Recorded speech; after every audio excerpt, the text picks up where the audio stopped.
No one can serve two masters, for he must either hate the one and love the other, or be devoted to the one and despise the other. You cannot serve God and mammon. Therefore I say to you, do not worry about your life, what you will eat and what you will drink, nor about your body, what you will wear. Is not life more than food, and the body more than clothing? Look at the birds of the air. They sow not and reap not, and gather not into barns, and your heavenly Father feeds them. Are you not much more than they? But who among you can add 1 foot to his growth, even though he worries about it? And why do you worry about clothing? Look at the lilies in the field, how they grow. They do not work, they do not spin. But I say to you that not even Solomon in all his glory was so clothed as one of them. If then God so clothes the grass of the field, which today is and tomorrow is cast into the stove, would he not much more clothe you, you of little faith? Therefore you should not worry and say, what shall we eat, or what shall we drink, or what shall we wear? The pagans seek all these things. Your heavenly Father knows that you need all these things. But seek first God's kingdom and his righteousness. Then all these things will be added to you. Therefore do not worry about tomorrow. Tomorrow will worry about itself. Each day has enough trouble of its own. Yes, today we are continuing to talk about Matthew 6:24 through 34, continuing within the context of Kierkegaard's The Lily in the Field and the Bird of the Air, 3 devotional discourses. The discourse last week was on silence. This week, the second discourse is on obedience. This is called No One Can Serve Two Masters, for he must either hate the one and love the other, or be devoted to the one and despise the other. The reason he focuses on this is because this discourse is going to focus on that either or quality of obedience. And before we really delve into the text, I'll begin with a little bit of an anecdote. I'll try to keep it brief and non-specific. So, as I've been thinking about silence and thinking about how this character of silence can lead us into obedience, let's start here. I recently moved quite some distance, about 6 months ago. Started a new job.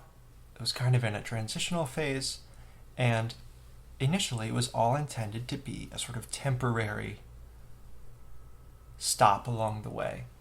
And I've held in my mind certain ambitions, certain goals, certain ideas of where I might go next. And in the time that I've been here, during this period which I had intended to be temporary, I've been embracing, or trying my best to embrace, this kind of silence, this sort of devotional, meditative inwardness. And in that process, one of the sort of elements of this silence that was sort of discussed last week is self-emptying. Kierkegaard spoke in the last discourse. He wrote, "Forget your will," which is something that he views as happening in silence. And he talks also about having the capacity to fold up all of your plans into less space than a period. So I've been thinking about busyness and ambition and the sort of fantasies that we involve ourselves in of, I'm doing X so that I can work towards Y so that my life can look like Z. And I tend to get very wrapped up in these things of my mind often goes somewhere else. I'm thinking about what's next. I'm thinking about where I want to be. I'm thinking about who I want to be. And I think that can detract from my own capacity to be present. And so in thinking about silence, part of it is, again, that literal silence, the sort of quietude and stillness in the physical sense, but also in the mental or emotional or spiritual sense, not getting sort of carried away, just allowing oneself to perceive and be aware without sort of imposing oneself. And so I'm thinking of this idea of kenosis, of self-emptying. I think for me, and for a lot of us maybe, there's a tendency to, I think we kind of grow up, or at least this has been my experience, in a culture where you pursue things because you desire them. I want to be this. I want to do this. I want to have this. And it's almost very, very strange to think about, because it feels like in so many ways we take for granted this idea that we should do things because we want to do them, or we should have things because we want to have them. And I mean, it seems too obvious, but if we follow down this track, of course we become sort of servants of our own desire. And I think part of silence is developing the ability to forget desire.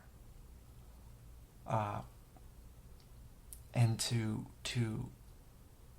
simply be attuned to what is about. And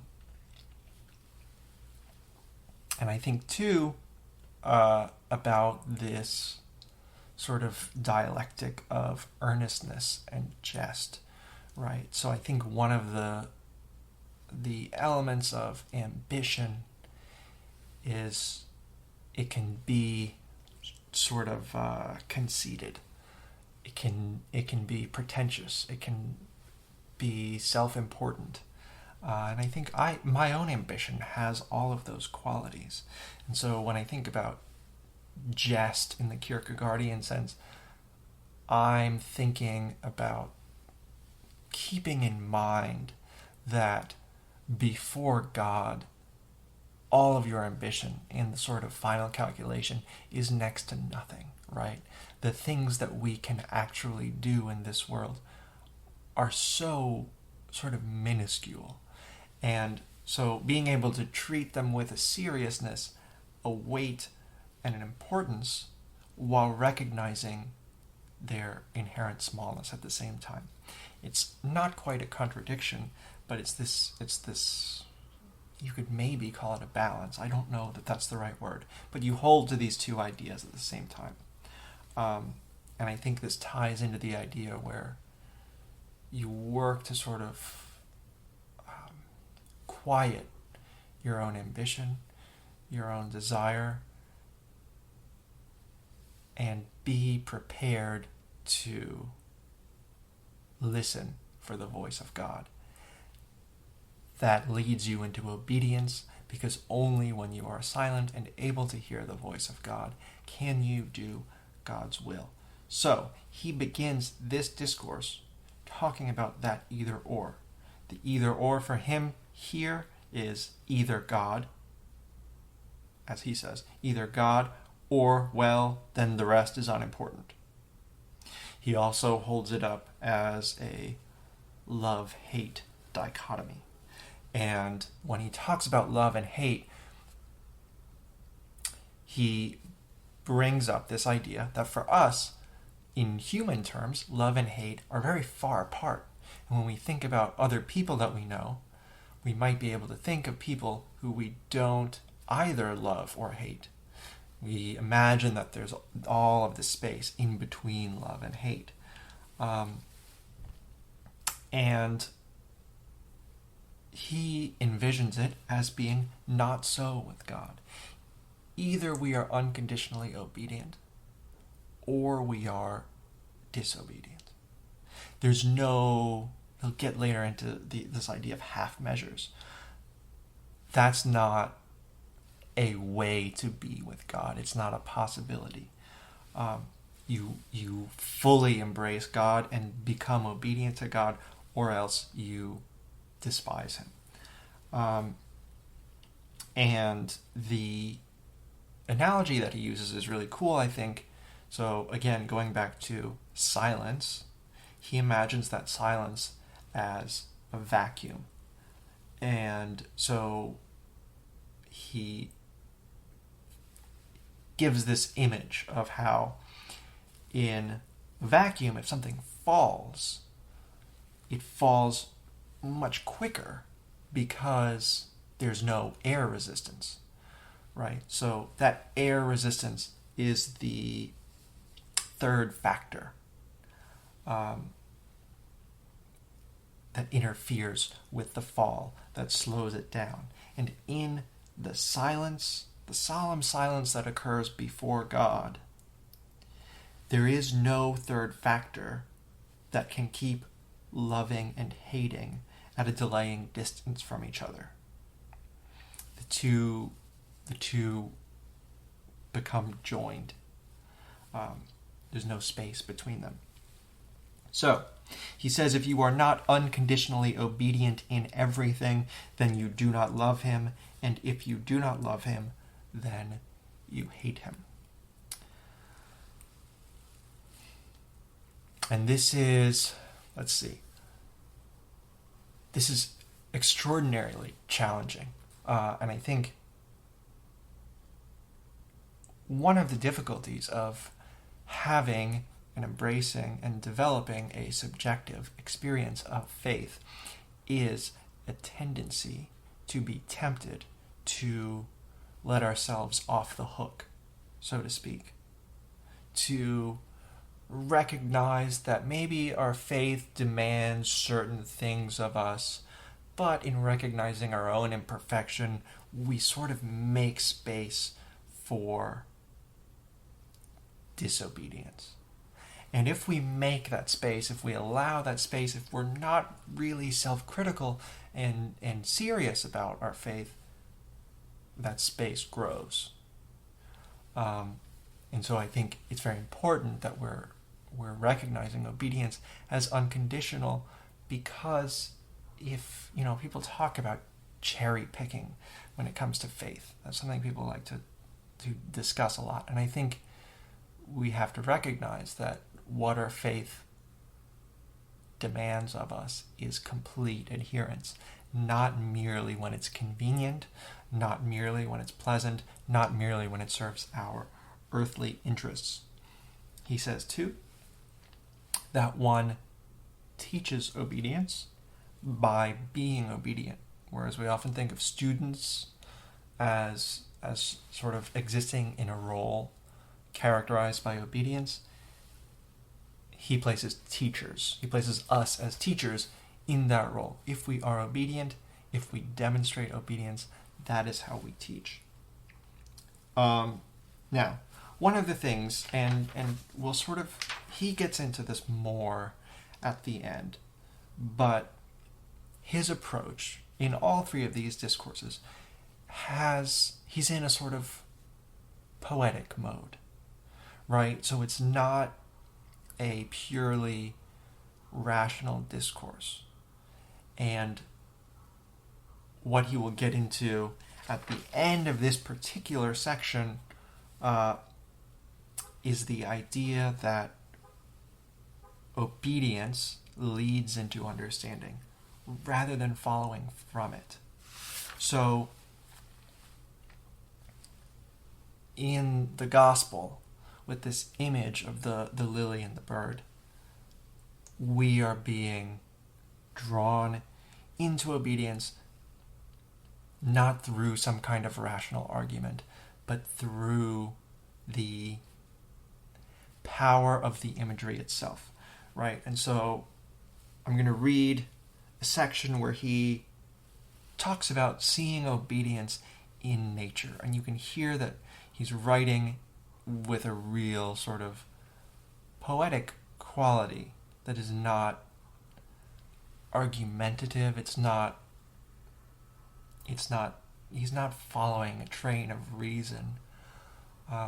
It's much more intuitive and beautiful than that, I think. So he writes, "The sighing of the wind, the echoing of the forest, the murmuring of the brook, the humming of the summer, the whispering of the leaves, the rustling of the grass, every sound you hear is all compliance, unconditional obedience. Thus you can hear God in it, just as you hear him in the harmony that is the movement of the celestial bodies in obedience."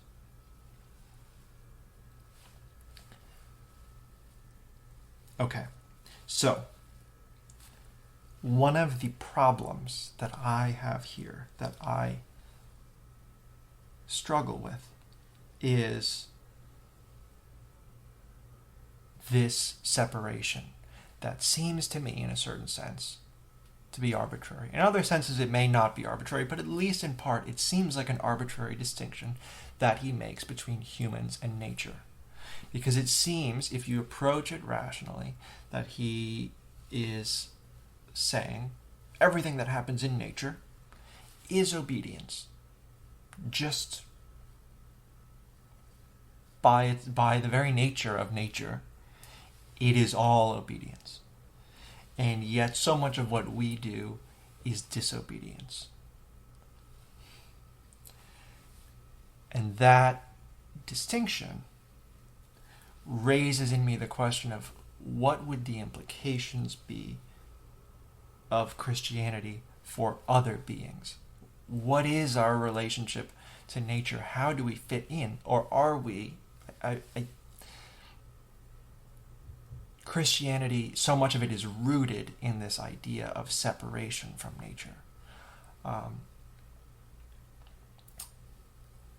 And so it's kind of something that we have to wrestle with, that for me at least does not entirely cohere with the way that I think about the world in other respects. So I think as I approach this, even though I find it challenging coming from the perspective of reason, I try to approach his writing here with just that appreciation of its sort of poetic quality and with a focus on finding the truth that is true for me, right? And recognizing, just being in that subjective space where I am, in certain respects, liberated from reason. And am able to sort of be seduced by truth. So it's challenging, I think, for me. In certain ways it's intuitive, in certain ways it's different than what I'm used to. But I do appreciate his sort of sensibility in this set of discourses. So he continues to talk about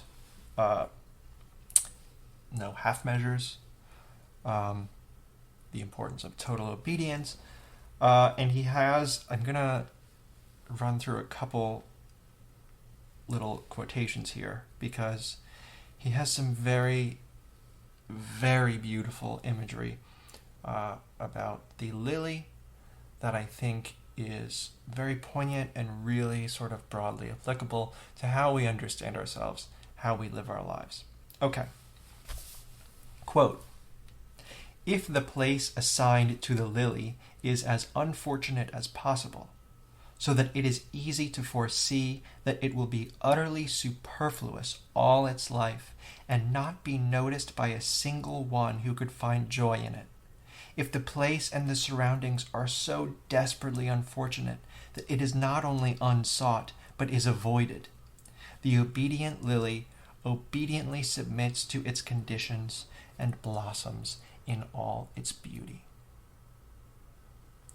One of the reasons this is striking to me is because I've also been thinking, and again, ties back to silence, about this need to be seen or to be heard in a very human sense.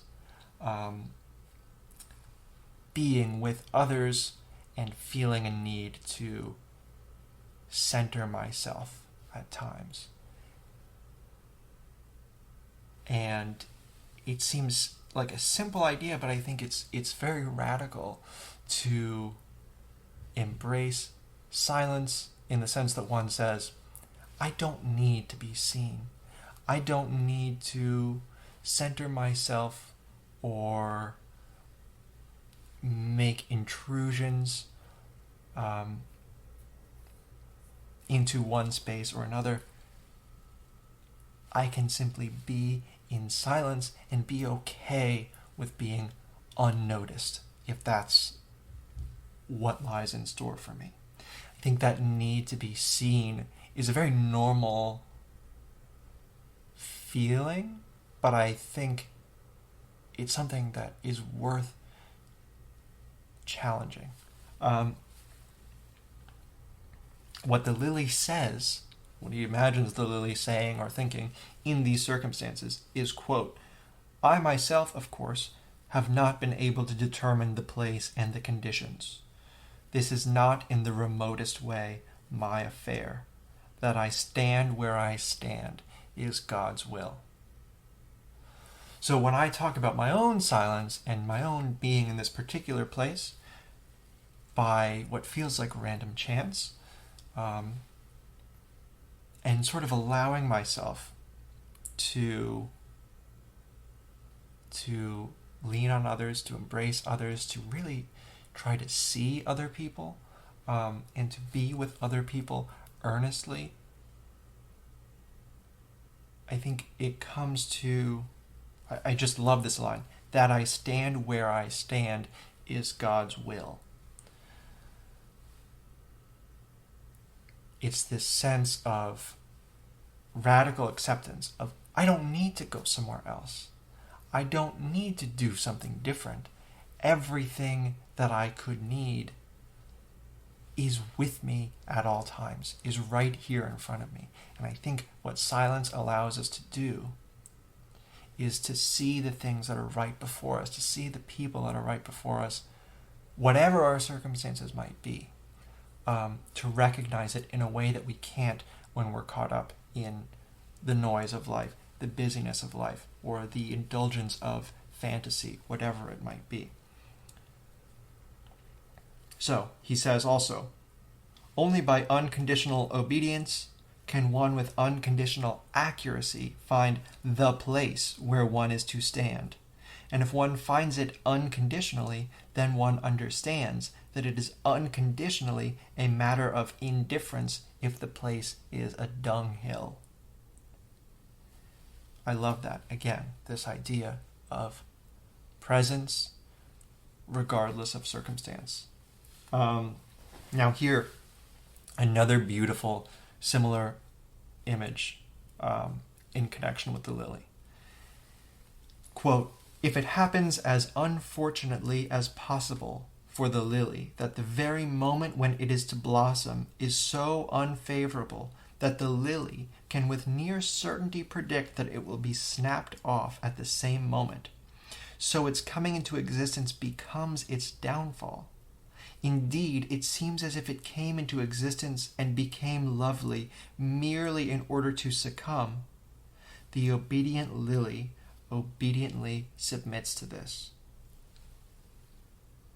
That, to me, I find that extraordinarily beautiful, because I think that what it touches on is this feeling that I have much of the time, of a certain Sisyphean futility,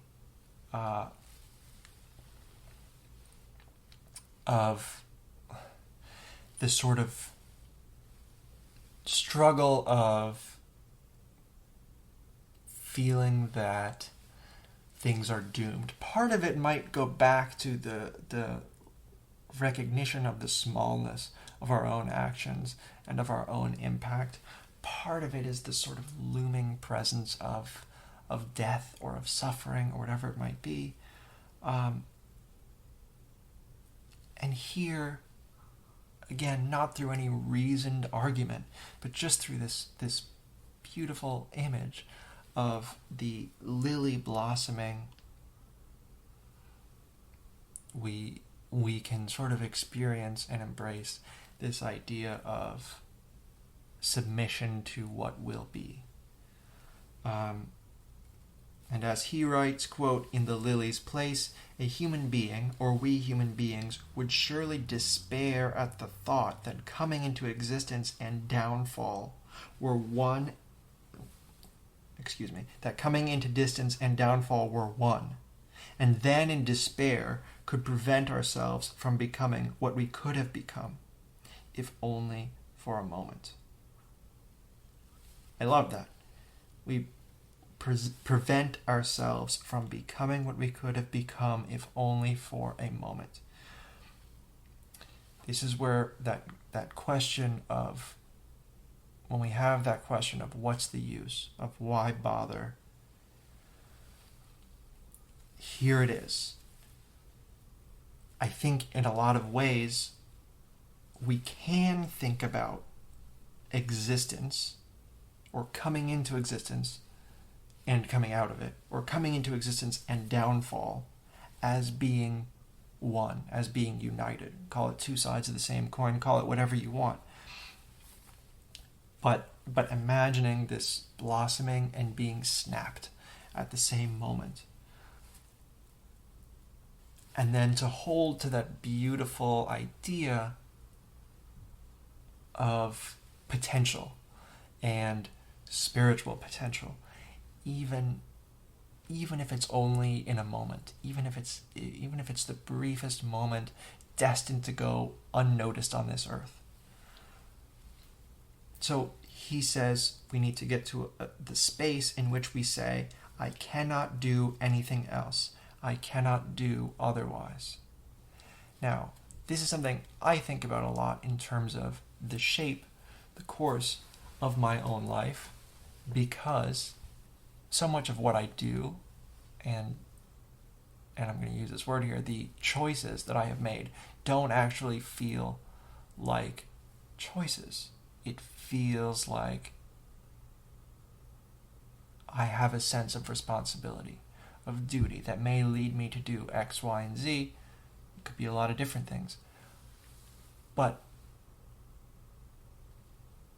to a large extent, it feels like it's not simply, oh, I've chosen to live my life this way. I feel that sort of pull that I associate with faith, that pull of necessity, of divine will, call it what you will. Maybe this is a helpful example, maybe it's not, but someone I really appreciate is Dorothy Day, and one of her commitments was to voluntary poverty. Now, to be in a place, to live in a place where there are people who are poor, to live in that place and to be wealthy, strikes me as an impossibility. It is not a choice that it is not on the menu of possible choices for myself. It feels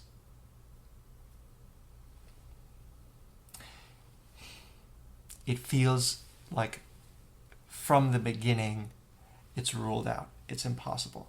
And I think to have wealth and to see poverty while possessing riches, there's this sense in which you are implicated in that moment. And for me, it does not feel like an option. And so I think this is one specific sort of example, but I think in all things we need to get to this space where we have that feeling. And I think all of us probably feel it in one area of our lives at least, that, oh, I can't do otherwise. It wouldn't be possible for me to violate this particular commitment, whatever it might be. Kierkegaard goes on to talk about God's infinite patience. And he goes back to the idea of children, envisions God as a schoolmaster or something of the sort. And our mistake is that we are children who should be learning from God, and yet we delude ourselves into thinking we are grown-up people. And I am especially receptive, I guess, to this particular image because it's something that I think about a lot. I feel childlike in a lot of ways. Not in every sense, but in a lot of ways. And I feel a lot of times very confused and overwhelmed at the world, at existence. I feel like, I hardly have a better grasp of it now than I did when I was a child. Like I still feel the magic of the world, and I still feel that it's sort of unfathomable in a lot of ways. And I don't tend to be someone who's very practically oriented.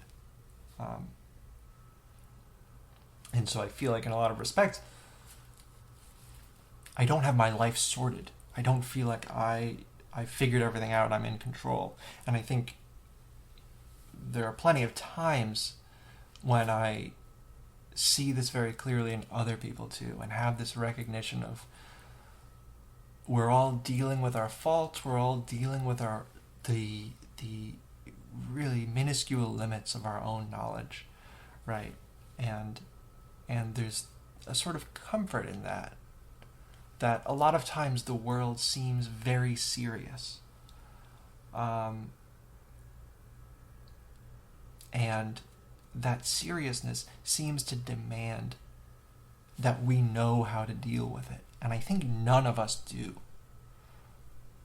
And I realize that sounds like gross exaggeration in one sense, but I think there's some truth in it that you could say we all have our blind spots, but I think the blind spots are probably larger than what we can see. I think it's important to recognize we do what we can, but ultimately we need to be humble about what we know and what we understand. And in describing God's infinite patience for bearing all of our faults as individuals, Kierkegaard describes that patience as a comfort, but under a terrible responsibility. Which again I really like, because there's this sense in which we should not despair. I think it's very easy to, when we think about unconditional obedience, it's an absolute demand, it's an infinite demand, and we're destined to fall short, at least at times. And it can be too easy, I think, to despair at our own fault, at our own sin, at our own ineptitude, however you want to describe it. And I know I do that a lot. My own failures, I'm very self-critical. And so I think it's important that we are reflective and committed to our learning, in this case learning from the lily and the bird, so that we hold both of these ideas in our head, right? That we're comforted by God's patience, but we recognize it also as an infinite generosity, and not to take it in vain, not to abuse that patience. So unconditional obedience means no ambivalence. And when you lack ambivalence, Kierkegaard writes, quote, "You are sheer simplicity before God." I love that idea of being sheer simplicity before God. And it sounds so incredibly beautiful and attractive.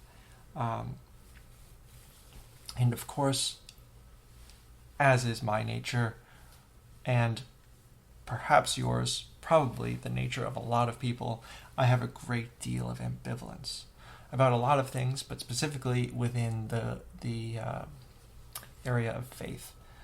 I have a lot of ambivalence. I have a very real capacity for cynicism, which is not one of my better qualities. And I think the problem with this ambivalence is it allows space for temptation, and it allows space for disobedience. As Kierkegaard writes, quote, "Just as the devil is sharp-sighted in connection with ambivalence, he becomes equally blind when he looks at simplicity." I think that image is a very good one, and it's challenging. It's very challenging not to feel ambivalent, not to feel doubt about our commitment, about our submission to God's will. And that ambivalence is very much tangled up with sin. And so I think simplicity, again, I keep wanting to return to that initial idea that I started this week with, of self-emptying, of becoming, I almost imagine it like a sort of becoming transparent, allowing things to pass through me. Love, material things, whatever it might be, not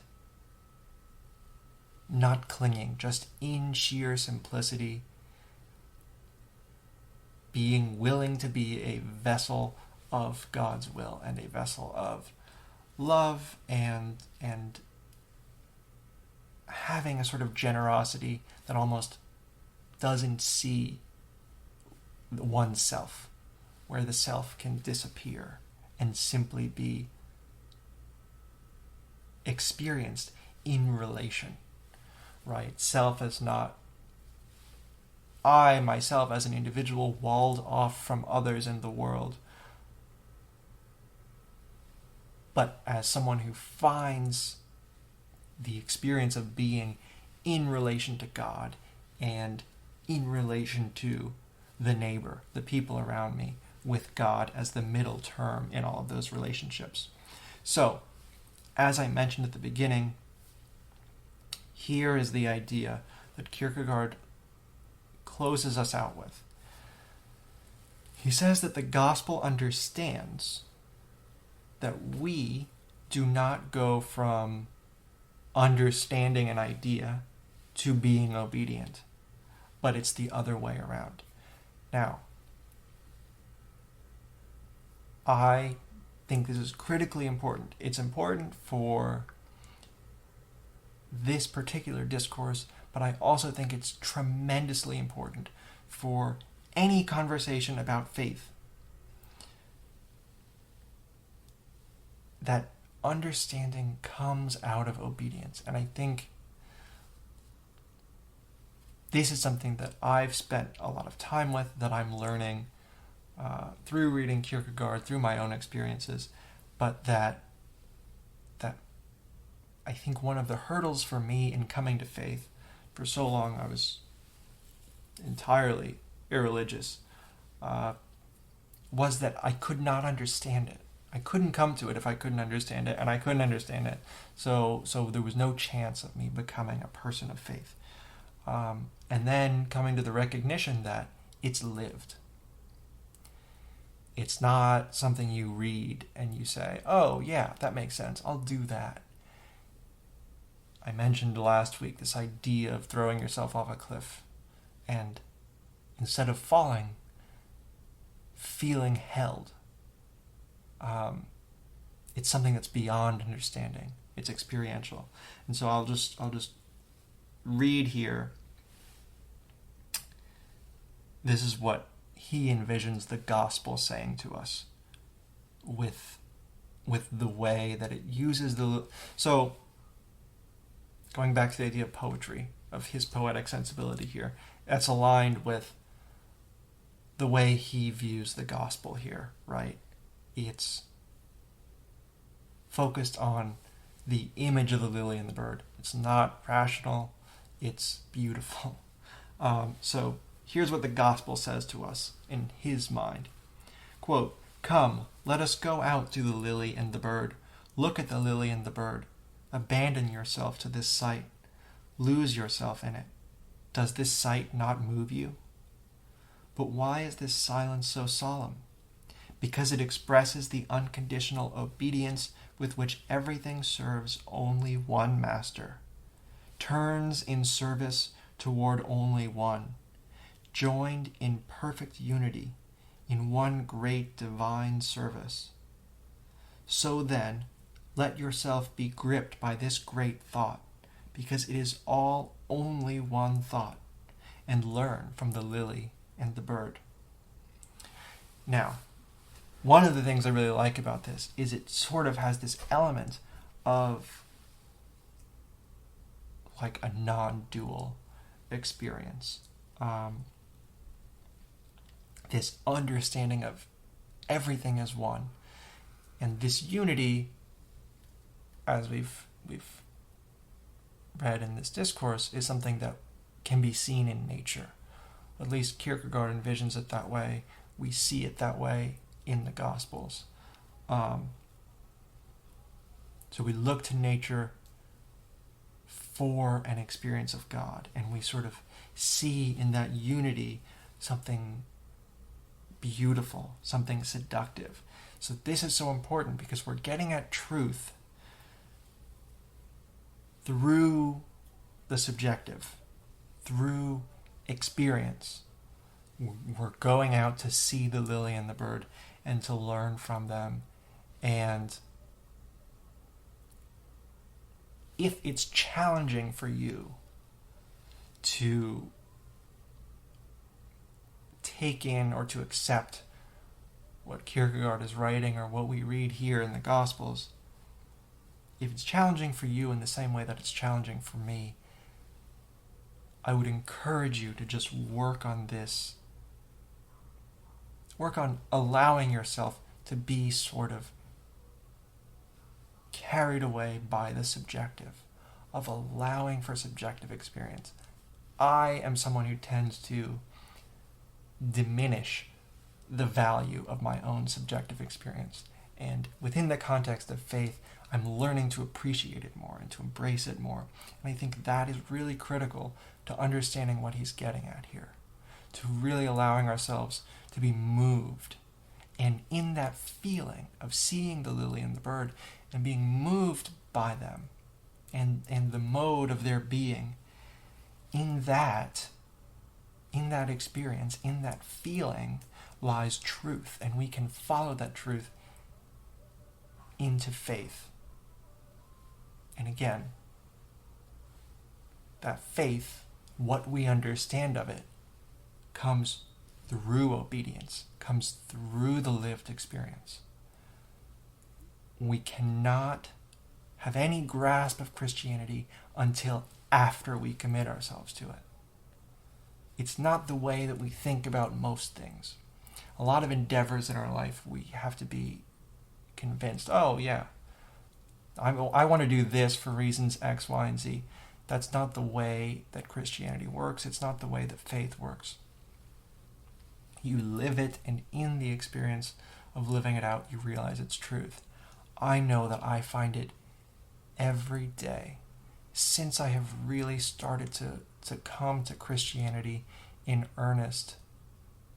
And in my even in my meager attempts to live rightly, to live Christianly, I am very aware with each day of its truth in even the most minute of my experiences. So, I will leave it with that. I'll leave it at that. The next discourse, the final one in this trilogy, if you will, is on joy. Joy is a challenging one, but we will get to that next time. Until then, thank you very much for listening. I will talk to you later. God bless.